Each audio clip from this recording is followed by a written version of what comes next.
Hey, back off! Daniel Hayes's voice cut across the laughter and chatter of the park.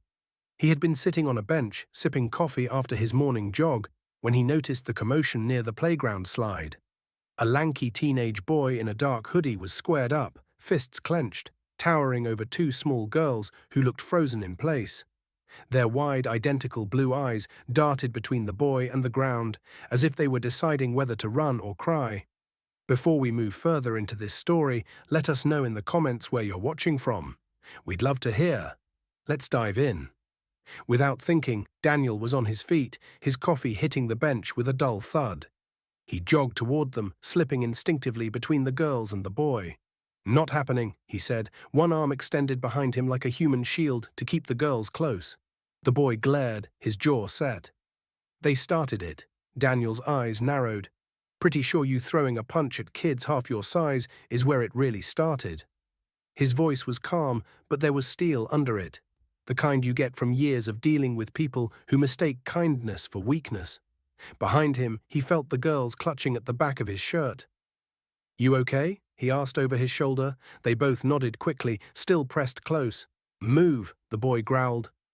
Daniel didn't move. His voice dropped low enough that only the boy could hear.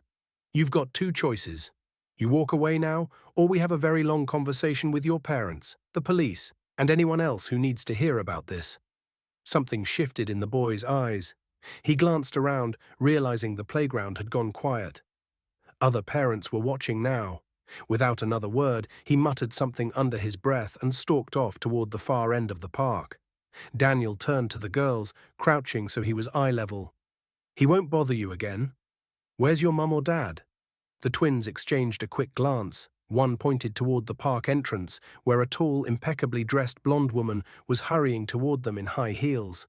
She was the kind of person who looked like she belonged on the cover of a business magazine. Perfectly tailored black suit, hair styled, expression composed even in the rush. When she reached them, her eyes swept over the girls, checking for injuries.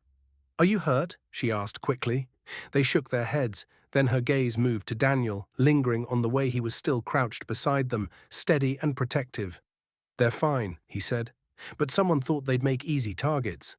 Her jaw tightened. "Thank you," she said. "I was on an important call and—" She cut herself off, shaking her head. "I should have been watching." Daniel smiled faintly. "You can't be everywhere at once. Just glad I was close enough to step in." One of the twins tugged at her mother's sleeve. "Mommy, he's like a superhero." The woman's lips curved into a small smile before she looked back at Daniel. "I don't usually do this, but can I buy you a coffee?" As a thank you, they ended up at the cafe across the street. Over steaming mugs, she introduced herself as Victoria Reynolds. When Daniel asked what she did for work, she hesitated, then said, "I'm the CEO of Reynolds and Company." Daniel blinked. Reynolds and Company was one of the largest investment firms in the city.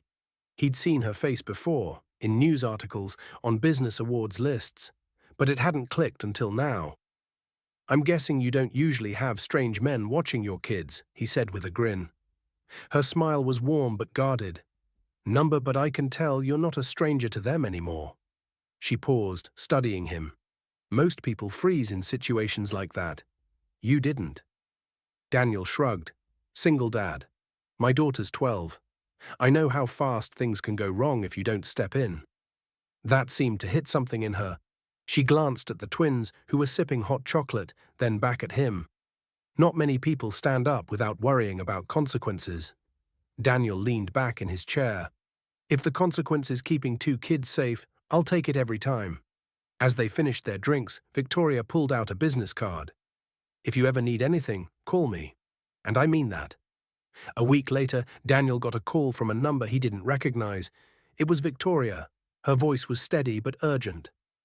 "Daniel, I need a favor." She explained that someone had been harassing the twins online, and the messages were escalating.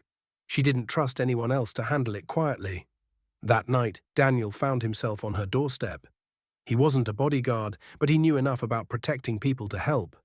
He set up new security measures, coordinated with a contact at the local precinct, and stayed until the girls were asleep. Over the next month, he saw more of Victoria and the twins. What began as a one-time act of protection turned into park trips, shared dinners, and a quiet understanding between two people who'd both built walls for different reasons. Daniel had stepped in that day because it was the right thing to do. But now, looking across the table at the twins giggling over ice cream while Victoria's smile softened in a way he hadn't seen before, he realized something. Sometimes doing the right thing doesn't just protect someone else. Sometimes it changes your life too. Real strength isn't about power over others. It's about using what you have to protect the vulnerable, no matter who's watching. If this story touched you, don't forget to like the video, subscribe to the channel, and let us know how you feel in the comments.